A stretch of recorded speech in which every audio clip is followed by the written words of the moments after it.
Hello, ladies and gentlemen. This is your captain speaking. My name is Theo, and you're listening to Between Two Trains, the train station that brings you great entrepreneurs twice a month. Your hosts are Eric Moss and Van Pappas. Now sit back, relax, and enjoy the ride. Welcome to Between Two Trains. My name is Van, your friendly financial planner. And I'm Eric, your better business banker. And Eric, today we have a special guest, Mario Cambardella. Did I pronounce that right, Mario? Cambardella? Cambardella. Cambardella. What's really great about Mario is his wife was a guest early in the show. Those of you listening who've been listeners from day one might remember Lindsay, who is the CEO of Translation Station. New listeners, go back to episode 9 and you can hear her episode. But Mario has started a business right here in Chambly that I thought would be appropriate for us to talk about. So Mario's business is called ServeScape. And Mario, tell us exactly what ServeScape is. Well, ServeScape is what it's really designed to do is to enable beautiful and resilient landscapes for anyone, either industry professionals or homeowners. And the way we do that is we really bring professional grade plant material to the masses, and we do it through a digital marketplace, cost efficient means of aggregating all these plants, literally thousands of plants, onto a digital website, carrying the real-time inventories and the real prices. So whether you're a homeowner or an industry professional, you can log on, order your plants online. No more fax machines, no more, hold on, let me go check the farm or the field. We have all the staff and built a system to enable all that seamless procurement and delivery of plant material in an expedited fashion. So you're not the actual nursery. You're bringing the nurseries together. Is that what you're doing? You're sort of like a portal for all these nurseries? We're a nursery of data. So we really pamper data. I like it. And so what we're doing is we're aggregating just data, but we have to have trained horticulturalists that can verify those numbers. So in a way, we are still part of the nursery. We still make sure that, and really we're actually not a nursery. If you think of a nursery as someone that's already bought the plant and just has to nurse it, we want to partner with actual farmers, the actual growers of the plant, and then put their inventory online, because the plants that we deliver never see a nursery. Interesting. Okay, so you're sort of more of a cutting out that part of it, but at the same time, you also don't have a physical location. So if I wanted to go see the plants, I'm not doing it through your portal, obviously. Correct. Seeing a plant is a very sensorial experience. You get to touch it, you get to smell it, you get to look 360 degrees. We don't offer that. So in lieu of that, we make sure that horticulturists are there standing by to ask questions, to answer questions. And then also we do a lot with video. We do a lot with photography, where we're actually taking pictures of the stock that is available in many cases. So we have to bring the nursery through the computer to people's either home or to office workplace. So we try to break down a lot of that. And we're not as strong as you going out there and visiting, but who has the time? Who has the time? And we can use real video, just like we're doing today, and to remotely see very expensive trees if a landscape architect needs to specify it. So we're using every telecom communication device that we can, so that you can get a sense of what the stock looks like, feels like, smells like, all those sensorial experiences, so that you can feel comfortable making the purchase, that you get the access to the best material you can. And Van, you mentioned that this is a new business. Mario, how long has this been in the running? How long has this been live?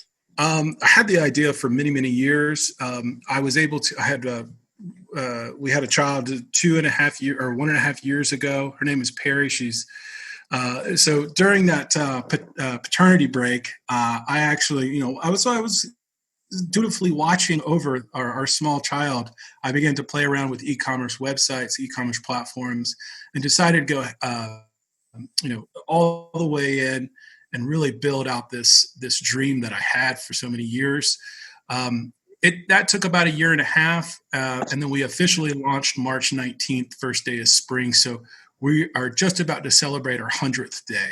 Tomorrow would be our 100th day in operation. So you mentioned that a lot of this is kind of high-end, kind of luxury. Are you dealing like with exotic plants that maybe regionally, if you just go, like aren't located in Georgia?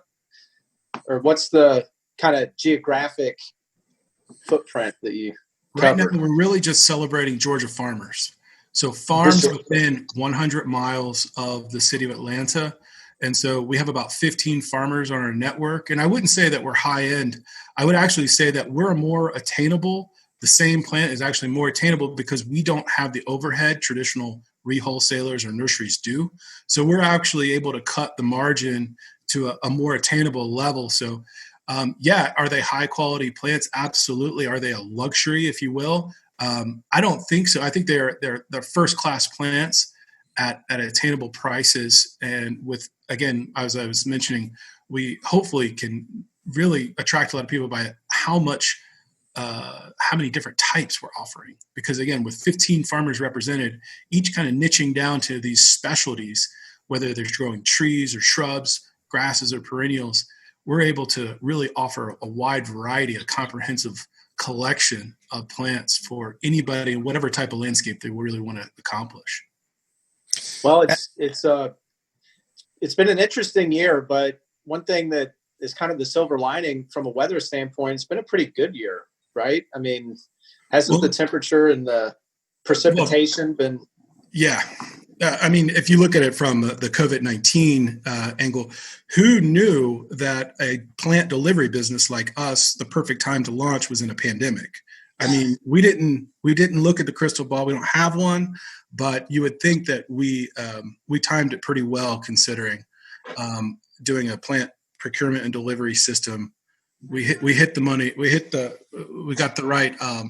Well, everyone is at home looking at their yards saying, hey, I need to redo my yard or add some plants. So yeah, I think you probably did hit it. And for our listeners, let's just go over a second your background. So Eric, Mario basically didn't just say, hey, I'm going to start this plant business. He actually has a degree in landscape architecture, right? You've got a master's in this as well. I'm not quite sure what a master environmental planning and design degree is, but he has one of those as well. Mm-hmm. What's interesting, Eric? I normally don't do any research for this podcast. I sort of just wing it. Maybe I shouldn't have told our listeners that, but I did do some research on Mario, and I probably did not know this. Maybe he told me because we've known each other for a few years now. We actually went to the same high school. Oh, did we ever talk about that? I don't think so. Yeah, of course, I've got about 10 years on you, so I was long gone when you got there. But yeah, so what kind of research were you doing, Van? I don't know. I was just I probably have said too much. And Mario, tell us a little bit. You didn't just jump off the ship here in 2020. You had a job before this. You actually worked for the city of Atlanta, right? Tell us what you were doing for them. Yeah, I was appointed as the urban agriculture director for the city of Atlanta. I began in Mayor Reed's administration, where my sole purpose was really to kind of bring food producing landscapes to areas of the city that were really experiencing a dearth of opportunity to fresh foods. So many people refer to these as food desert areas. I don't really like that terminology. Many of the people in those communities don't consider themselves living in a desert.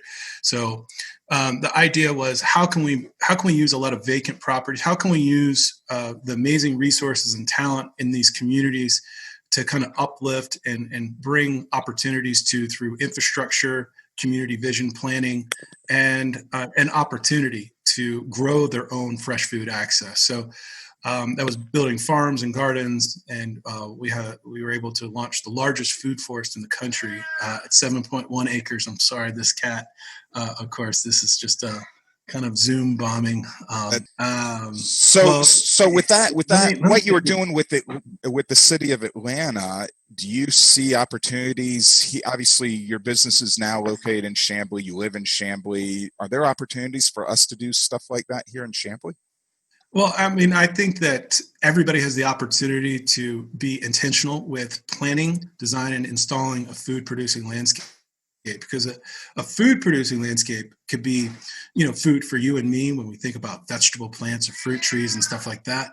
However, it's really cool when we start thinking about food-producing landscapes as for the birds and the bees and all the things that we really enjoy that are within our ecosystem. And we can be intentional about what we're planting and why and what we're trying to attract and what we're trying to bring about in the world around us. So to do that, what we really like to think about is how every plant within our catalog can be curated for a certain purpose, a certain vision, and we wrap them up into collections. One of the collections that we're most proud of right now is our collaboration with the State Botanical Garden. State Botanical Garden has a program called Connect to Protect, and it's largely about bringing native pollinator-friendly plants that aren't found at a lot of the nurseries or aren't found at a lot of the garden stores to marketplace. So we've been that agent for them. So they're growing the plants, and we are putting them on our online catalog. Now anybody within 100 miles of Atlanta can gain access, purchase, and we can deliver that. And they can transform their backyard, their park, their subdivision entry into something that really is going to benefit somebody or something within their community. So we like to be that agent, and we like to be providing that same level of service that I did with the urban agriculture director, but just for a wider variety geographically speaking, and then also for not just for people, but for everything else we enjoy in the natural world. For ServeScape, what's your target market? What's your target demographic? Obviously, Atlanta, since you're working with the Georgia farmers. But what's the type of individual for the listeners that may think, hey, this could be something that I could benefit from? Yeah, because we're partnering with so many niche farmers all over the 100-mile area, many people might not be too familiar with some of the plants that we're selling, even though they are native and, they might step over it in their neighbor's backyard. But the idea is that we do offer professional planting plans. So we have 3 professional planting plan designers that can come to your house for homeowners or for commercial sites, even property managers, or even landscape architects that are still unfamiliar with some of these natives can actually hire our team to provide a professional planting plan. We've had people come to us that just bought an estate and really would like to know what type of natives they have. And so we do a full inventory of what a particular homeowner or property owner would have, and then do a planting plan that complements what they have already on site, or transform what they have into something that's more meaningful to them and fits their vision for their landscape.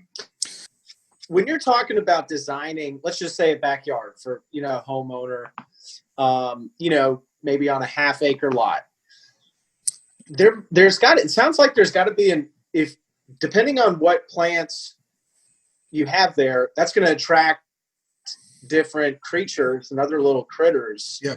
I mean, is that a difference that they would feel, if they spend time, on just a half-acre lot? You can look at that and you say, is that really going to make that big of a difference? But I mean, in your experience, what would you say to that? Well, some people really have an affinity for a certain type of butterfly or certain type of bird, or certain things that they really want to attract, whether it's maybe they don't want to attract, maybe deer become a problem or certain things. So those are all taken in consideration, for a planting plan. And yeah, there are many ways in which we can encourage certain things in the natural environment. So it's not a binary relationship we're trying to create, like an on and off switch, but it's more of trying to create a healthy habitat for the things we want to see. And what are the ways in which we can do that through plantings? Nice.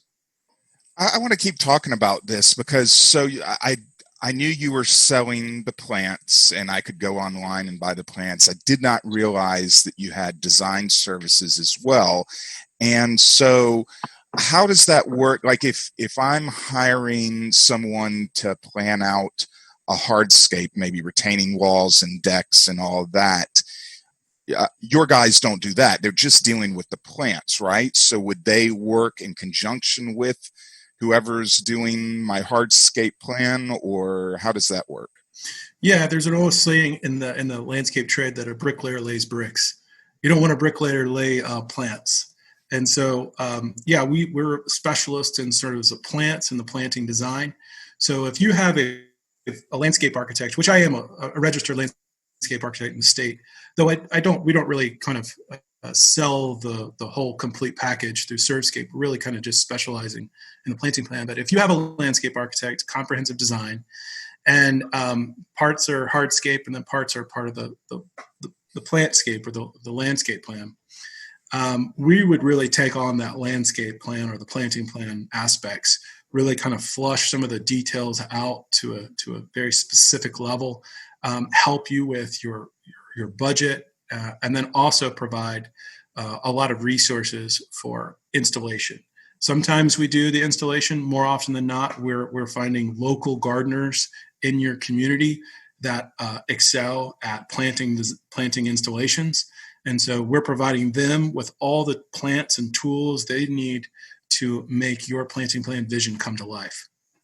What's been the most successful thing? Is it more trees or plant? I mean, is there a genre that just has been taken off this spring and summer? So, because we're offering sometimes, over 1,000 different plants, we really kind of broke it out into collections. So back in April, when they shut down or they postponed the Masters, we created a Masters collection. So all the plants that you would see walking around the Masters, we did this one collection called No Masters, No Problem. And so it had trees and shrubs and azaleas and all the fun things that you would see walking through that beautiful golf course. So that was very popular for about 2 weeks. And then we created another collection that was called the Victory Garden, which was in May. So people had actually really great opportunity to vegetable plants, peppers, tomatoes, and all that kind of stuff. Right now, our collection is that Connect to Protect pollinator, where people can buy butterfly weed. They can buy echinacea. They can buy literally almost 100 different native pollinating plants that is really going to bring a lot of beneficial insects to their farm or yard. And so we really kind of work within this collection sort of motif, if you will. And we really want it, though you can buy any plant on there, we really want to kind of direct a lot of our education, a lot of our workshops, a lot of our sessions as we move through these collections. And collections usually last either about a month or two. Our next collection in late July, August will be about succulents. And that'll be like a lot of water-wise things. And it's all related to what type of, the temperatures and sort of the climate and what things are going to do well within that time of the year. That's cool. So let me ask you this. As a Georgia native, born at Northside, somebody who's very, proud of that because there's not many of us, walking around. What would you say now living in Chamblee? What is like a plant that, hey, you're a Georgia guy born in Atlanta. What do I need in my yard? What is it that's like, you are from Atlanta, aren't you? A dogwood, man, right? No, not a dogwood. I'd plant a peanut before I'd plant, a dogwood. I thought that dogwood was Atlanta. I thought am I wrong on that? Is that not like the city tree, the dogwood tree? I disagree with you. Let's let Mario take this. All right. What is it, Mario? What's the plant? Well, the plant is got to be custom to you and your property. I mean, oh, man. Just like a landscape architect. It's got to be custom for you and your property. And so I love going out to Keswick Park. Keswick Park has this beautiful trail, and I can walk through and spot, 18 different unique natives that are just beautiful. Buckeye, there's a lot of different flowering, just beautiful stuff. And I wish that homeowners would walk through there and be like, why can't I put that in my backyard? Why can't I put that in my front yard? And then really, because, the reason why we go to these parks is because they're beautiful. Why can't we bring the park to our backyards and front yards so that it can be beautiful too? Because that's what you want to do with the kid, right? I mean, yeah. I mean, you want them to be able to run around in your backyard. Yeah. And one of the things that got me into urban agriculture was that, I want things to be beautiful. And again, our mission was to make things beautiful, but it's also make things resilient too. We want to see things thrive. And right now, a lot of the plants that we have in some of our communities in Atlanta, the dime a dozen, the 1950s, 60s ranch house that have the foundation meatball shrubs that really don't do anything for the natural environment other than to take up space and fill a brick home. It's filler. You got to trim the shrubs every other year, whatever. Yeah. We use that word filler even when we talked about communities in quote unquote food desert areas, because they had access to like a golden, like a dollar store, a dollar retailer, but that was filler, right? There was no nutrients. And so you can look at plants the same way and say, that plant really does nothing. I don't even think it looks that good anymore. So as we starting to rekindle some of these ideas of what good design looks like, we really need to think about what is the return on benefit? What is the benefit? So what is my return on my investment? Maybe that I get to reap the benefit, or maybe the birds and the bees around in my neighborhood get to as well. So it's just being a little bit more intentional, a little bit more focused on where I'm going to spend my dollars and have them go a little further. So we're almost up to our commercial break, but I want to ask one more question. So you've got, how many farms did you say you work with? About a 15, dozen? Yeah. So how does that relationship with the farms work? You go in and say, when you started this, you went to the farm and said, hey, this is what I'm doing. And I'm assuming you had to get their buy-in to the concept, which I think is a relatively new concept. Is there anyone else doing this besides you? I like to think not. I like to think that we're doing it in a novel way. But, the first initial reaction of some of the farmers is like, oh, I've heard this pitch before. So had they really, or were they just saying that? Some people have had some different ideas. There are some internet companies that sell nationwide. I think one of the things that makes ServeScape very unique is we're place-based. So we're, the 15 farmers are only servicing Atlanta. Our expansion plan is to move to Birmingham, Chattanooga, and, sort of the Augusta, Clemson, kind of Greenville area. But as we expand, we kind of spiderweb out. We use the relationships that we've garnered between here in Augusta to service Greenville. So we're never really going outside of our farmer network within 100 miles of any municipality we're using. And by doing that, we're using plants that are very hybridized to the exact locations. Conversely, when you think about these national organizations, national companies that are shipping a plant to Wisconsin from Atlanta, that plant might not have the greatest survivability rate. There's a little bit more inherent risk. And we also don't want to get into the selling onesies and twosies. Our average order is about $500. Whereas the average order of some of these online national distributors probably a whole lot less because they're selling one. So how does the relationship with the farm work? You're not, they're not exclusive for you, right? They're selling their plants to other people, right? So do you get some kind of special deal? Is it cheaper to do this for them, or what's their takeaway? Well, when we approached a lot of the farmers and said, hey, we want to guarantee inventory, they got a little reticent. They were a little like, well, I can't guarantee that for you. I can't hold these plants. And that's okay, because we only actually show 50% of the inventories they have. And so that's okay. And then also we have this redundancy strategy. So some of the plants, we tried to get 2 and 3 farmers carrying the same kind of catalog. One on the east side of town, one on the west side of town, so that we do have some redundancies, so that when we get a larger order, we're able to fulfill within two farmers. The third thing is we cherish the relationships with our farmers. We honor them. We have their logos on our website. We talk about the integrity in which they grow the plants that they grow. That kind of relationship, showing that we honor not just what they're growing, but the way they're growing it and who they are. That is important to us. That's important to ServeScape. And I think that they're excited to work with somebody that can bring their products to market that also brings their brand to market as well. Nice. Yeah, that's a good point. That's a good point, because there's a lot in the supply chain. There's a lot of people who are unknowns, a lot of unsung heroes. Well, we're going to take a short commercial break, and when we come back, we're going to play our ever fun game, Can You Ace It? Mario, I'm not sure if you've heard this game before, but Eric's going to ask you 3 questions. He's going to give you answers to pick from, and we're going to see how well you do on Can You Ace It, brought to us by the Chambly Ace hardware. We'll be right back after these messages. If you recently got divorced, you may be wondering how to pick up all of the financial pieces. Is it time to make a new budget, new goals, and get a new game plan with your investments? What about the best way to save money on your taxes? Take control of your money future. Go to oxygenfinancial.net to schedule a complimentary meeting today.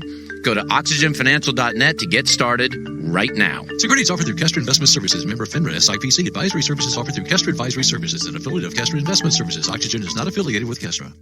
Welcome back to Between Two Trains. We come to you on the 1st and the 15th of every month with great entrepreneurs from the North DeKalb area. We're talking with Mario from ServeScape.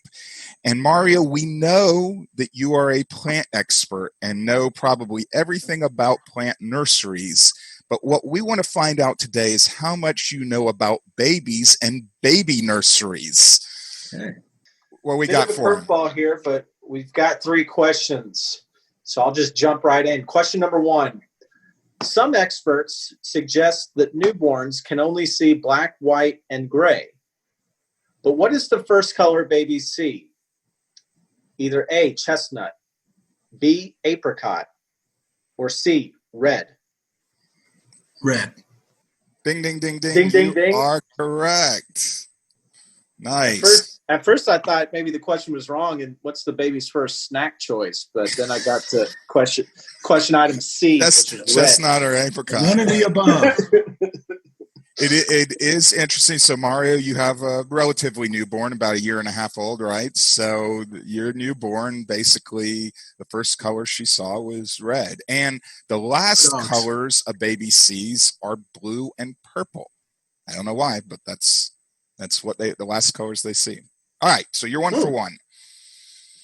All right, question number 2. What does American Baby Magazine deem the best plant to keep in a baby nursery? Either A, a red rose, B, a parlor palm, or C, a cactus. Parlor palm. Ding, Correct. ding, ding, ding, ding. 2 for Parlor 2. palm. 2 for 2. Do you know what a parlor palm is? Because I don't. No, I just thought parlor. I guess if it's in a parlor, I guess it's safe. I know the other 2 are not. Well, apparently, yeah, cactus is what you want in your 1-year-old's room. Apparently they're an excellent air purifier. So, and 100% non-toxic, just in case your baby grabs a leaf. All right, 2 for 2. You're 2 for 2. Let's keep this train rolling. Question number 3. There are 8,760 hours in a year. How many hours does the average baby sleep during the first year? Either A, 5,400, B, 7,625, or C, 480. 5,400. Man, he is good at this game. Look at that. You got him all Daddy right. Mario on top of it. 3 for 3. Well, What you know, is 5? Yeah. he probably since he was doing the paternity leave, he was probably counting all those hours that the baby was sleeping, because that's when he was logging time. Those were precious hours. That's So right. basically, Coming up with his business plan. So the inverse question is, how many hours did I spend thinking of the business plan? 5,400. 5,400. So let's talk about that for a second. Did you craft? We've asked this question of previous guests. Did you actually craft a formal business plan, or did you do this just on the fly? Yeah, no, multiple iterations of a business plan, multiple over the last 5 years, 7 years.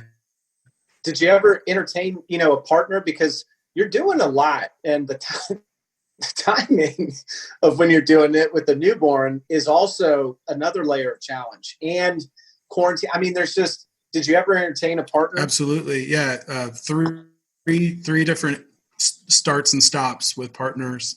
It just never worked out. And, I must give credence that,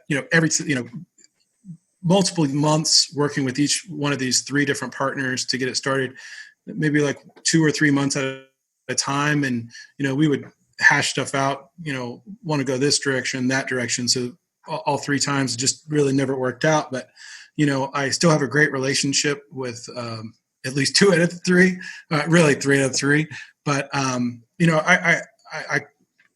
everybody that you come across that you kind of give this little idea to, your baby to, it helps mold it, helps shape it. All these experiences help me get to where ServeScape is today. And really excited to, that we launched. First 100 days in, we had over 200 orders, so over 2 a day. And then, we were able to hit our financial goal in that regard too. So I feel like we've proven the model in the first 100 days. And so I owe a lot of gratitude to those 3 people that really kind of helped me early on.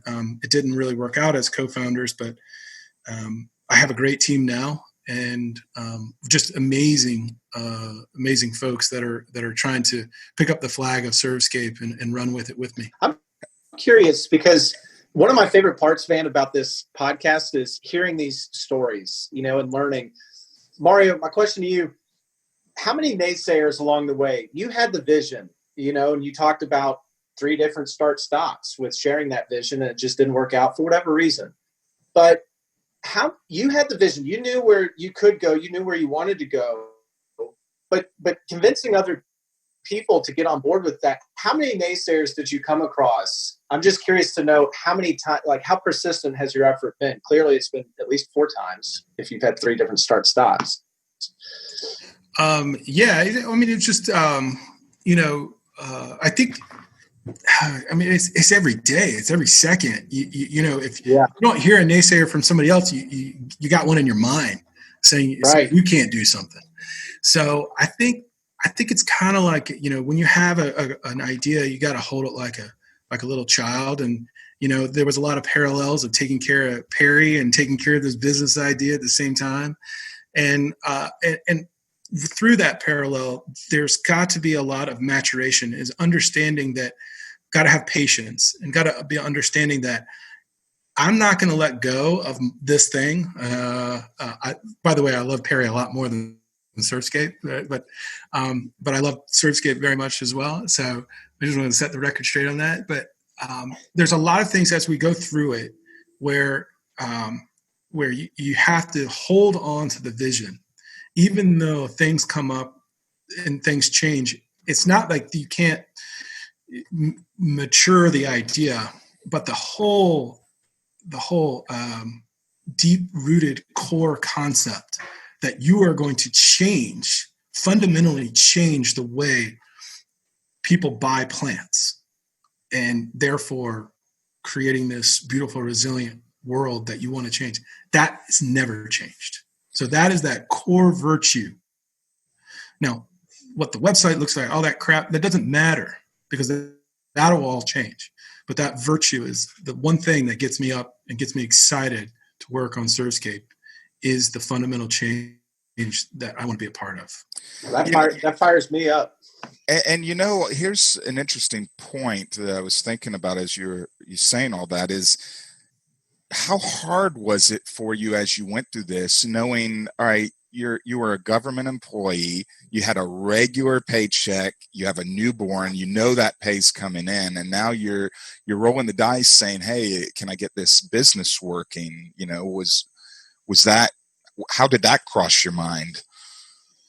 Well, it's certainly because, your first team is your family. And so that's your greatest company, is your wife and your daughter. So, are they cool with it? Because, and they were. I mean, Lindsay's been a rock, and Perry's been my greatest supporter. We got to get her on payroll, man. We got to get her on payroll. It doesn't matter if you have a good day or she bad can start. day. So she can start a retirement plan. Yeah, she doesn't care if you have a good day or a bad day. She just wants to be around you and kind of cheer you up and have fun. And so Perry's Parlor Palms. Yeah, a division within the business. Collection. It's funny you say that, Eric. I was going to ask Mario. Maybe mainly what you're selling though is not house plants. You're selling outdoor plants, right? You don't have anything in your website for house plants, do you? Well, succulents can be inside, right? I mean, yeah, succulents can be inside, and our growth strategy is to open and expand all the different types. We'll get into the traditional indoor plant market. I think you need a section of the website for your daughter where she's picking nursery plants, and you could base it off of the can you ace it question of what's the best plant to keep in a nursery, picked by your daughter. Then you put her on payroll for making the selection. We open a retirement account for her at the age of 2. I got it all figured out for you, man. Man. Well, I greatly appreciate that. Well, we are pretty much at the end of our session here, but I want to give you the opportunity to tell our listeners if they want to buy some plants from you, what do they do? Where do they go? Visit us at the website, www.servescape.net. There you find hundreds, if not thousands, of plants that you can choose from. Select what you want, put it in your cart. You can also select a planting plan. We have 3 different options for you. Put it in your cart. Our team of horticulturalists, landscape architects, and really plant gurus really cater to your order and make sure that we get the right plant in the right place, and so you can serve your scape. Nice. I love the tagline there. So you can serve your scape.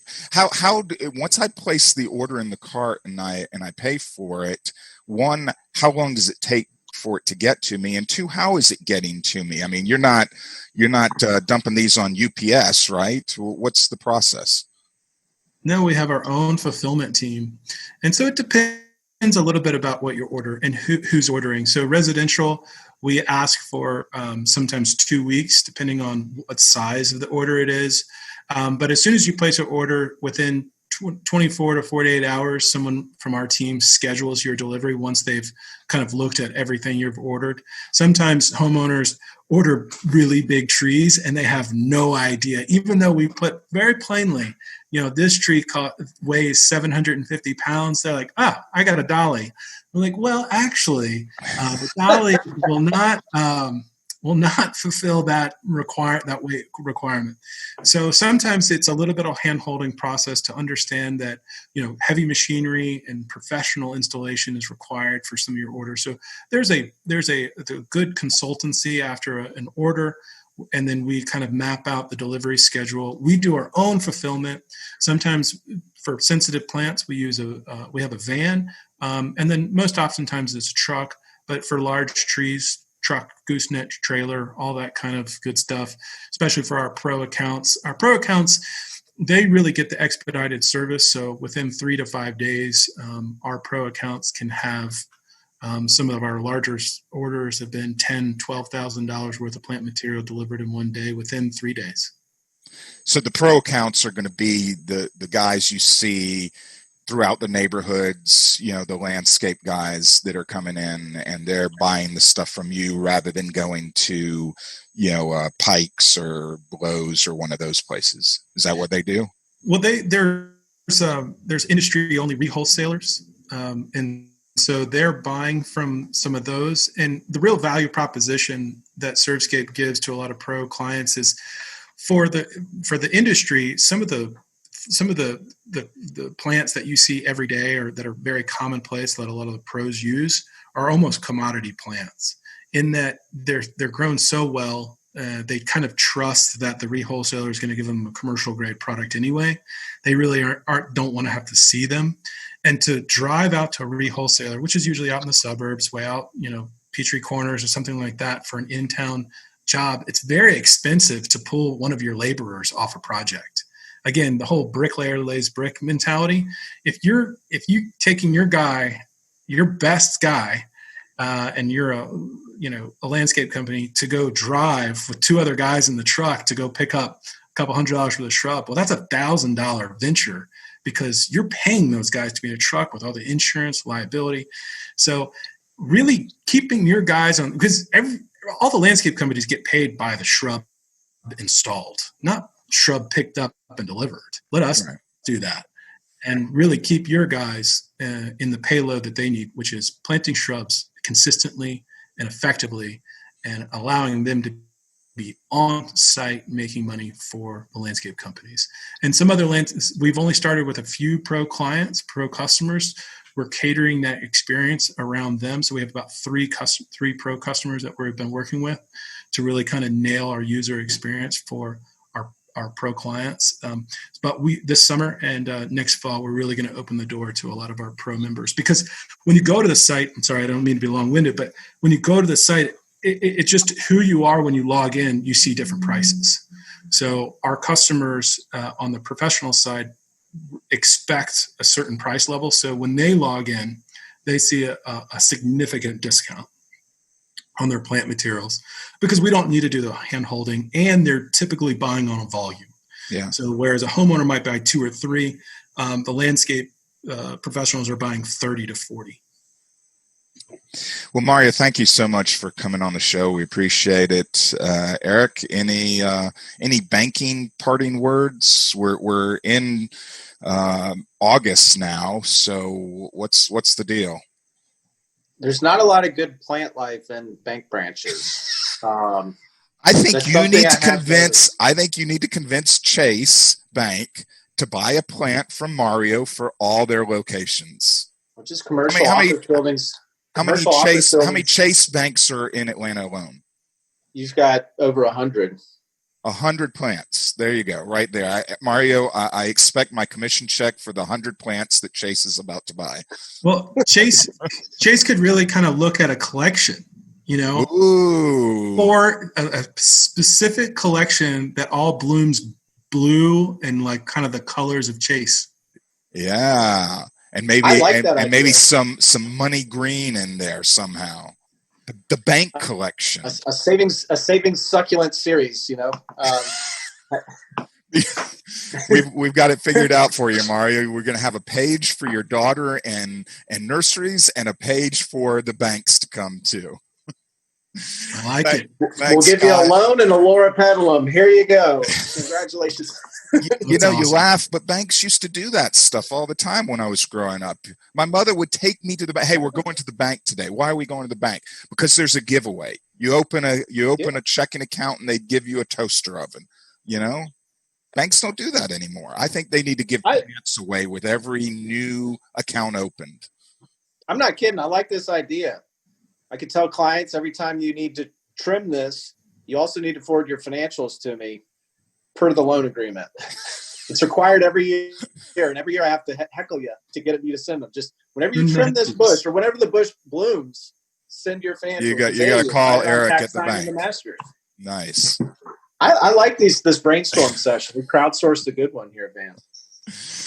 Well, once again, we'll be back in 2 weeks with another great episode of Between Two Chains. Thanks a lot.